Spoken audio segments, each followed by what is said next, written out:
বিবাহিত নারীর প্রতি আকর্ষণ, মন কি ভুল পথে হাঁটছে? কেনই বা অবিবাহিত ছেলেরা একটা বিবাহিত মেয়ের প্রেমে পড়ে? আচ্ছা, অসময়ের এই ভালোবাসা কি শুধুমাত্র মোহ? মাঝে মাঝে জীবন আমাদেরকে এমন এক মোহনায় এনে দাঁড় করে যেখানে ভালো লাগার কোনো ব্যাকরণ থাকে না। অনেক ক্ষেত্রে কিন্তু দেখা যায় একজন অবিবাহিত ছেলে একটা বিবাহিত মেয়ের বাহ্যিক সৌন্দর্য বা তার ব্যক্তিত্বের প্রতি প্রেমে পড়ে গেছে। কিন্তু এই ভালো লাগা কি শুধুমাত্র আবেগ, নাকি এর পেছনে লুকিয়ে আছে অন্য কোনো কিছু? আজকে আমরা কথা বলবো এই সংবেদনশীল বিষয়টি নিয়ে। বিবাহিত মেয়েরা সাধারণভাবেই অবিবাহিত মেয়েদের তুলনায় একটু বেশি ধৈর্যশীল হয়ে থাকে, পাশাপাশি ধীরস্থির এবং আত্মবিশ্বাসীও হয়। এই যে একটা ম্যাচিউরিটি, নারীদের এই ম্যাচিউরিটি অনেক অবিবাহিত ছেলেদেরকে আকর্ষণীয় করে তোলে।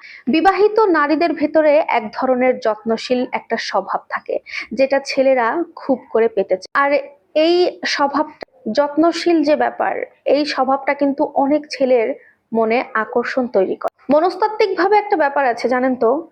মানুষ সাধারণত সেই জিনিসের প্রতি আকৃষ্ট বেশি হয় যে জিনিসটা খুব সহজে চাইলেই পাওয়া যায় না।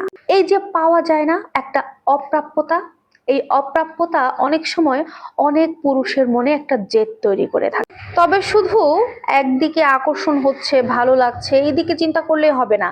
এই যে নিষিদ্ধ একটা সম্পর্ক, এই সম্পর্কটা যে পরবর্তীতে অন্য একটা রূপ ধারণ করতে পারে, বা এপিঠ ওপিঠ, একটা অবিবাহিত ছেলে এবং একটা অবিবাহিত মেয়ে, দুইটা মানুষকে যে একটা বিপদে ফেলতে পারে, একটা মানসিক চাপের মধ্যে ফেলতে পারে, সেই দিকটাও কিন্তু খেয়াল রাখতে হবে। সর্বপ্রথম মাথায় রাখতে হবে সমাজ এবং পরিবার কখনোই আপনাদের এই নিষিদ্ধ সম্পর্ককে গ্রহণ করবে না। একটা সুন্দর মুহূর্ত কিংবা সামান্য ভালো লাগার জন্য একটা সাজানো গোছানো সংসার কিংবা দীর্ঘদিনের কারোর নষ্ট হওয়া কি কাম্য?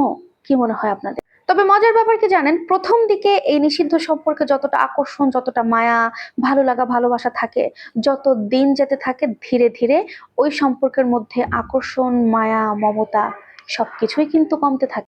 তবে সবকিছু ফুরিয়ে গেলেও ওই সম্পর্কের কিছু বিষাদময় স্মৃতি কিন্তু রেখে যায়। শুনুন, সর্বশেষে আপনাদেরকে একটা কথা বলে রাখি, ভালোবাসা বা ভালো লাগা এই জিনিসগুলো মানুষের আসলে নিয়ন্ত্রণের বাইরে হতে পারে। তবে একটা কথা কি জানেন, এই আবেগটাকে সঠিক পথে পরিচালনা করার নামই কিন্তু প্রকৃত মনুষ্যত্ব। আচ্ছা, আপনাদের কাছে কি মনে হয় না, যারা এই ধরনের সম্পর্কে আসতে চান বা আছেন, আপনাদের কাছে কি এটা মনে হয় না যে অন্যের জীবনের আংশিক একটা অংশ হওয়ার চাইতে নিজের জীবনের জন্য সুন্দর একটা ভবিষ্যৎ গড়াই সবচাইতে বুদ্ধিমানের একটা কাজ? বিবাহিত নারীর প্রতি অবিবাহিত পুরুষের এই যে আকর্ষণ, আপনার মন কি ভুল পথে হাঁটছে না? আপনাদের অসময়ের এই ভালোবাসা কি শুধুমাত্র একটা মোহ নয়? আপনারা কিন্তু অবশ্যই এই ব্যাপারে আপনাদের মতামতটা আমাকে জানাতে পারেন, এজন্য কমেন্ট বক্সে অবশ্যই কমেন্ট করবেন। ভিডিওটি বেশি বেশি করে শেয়ার করে সবার মধ্যে ছড়িয়ে দেবেন। আল্লাহ হাফেজ।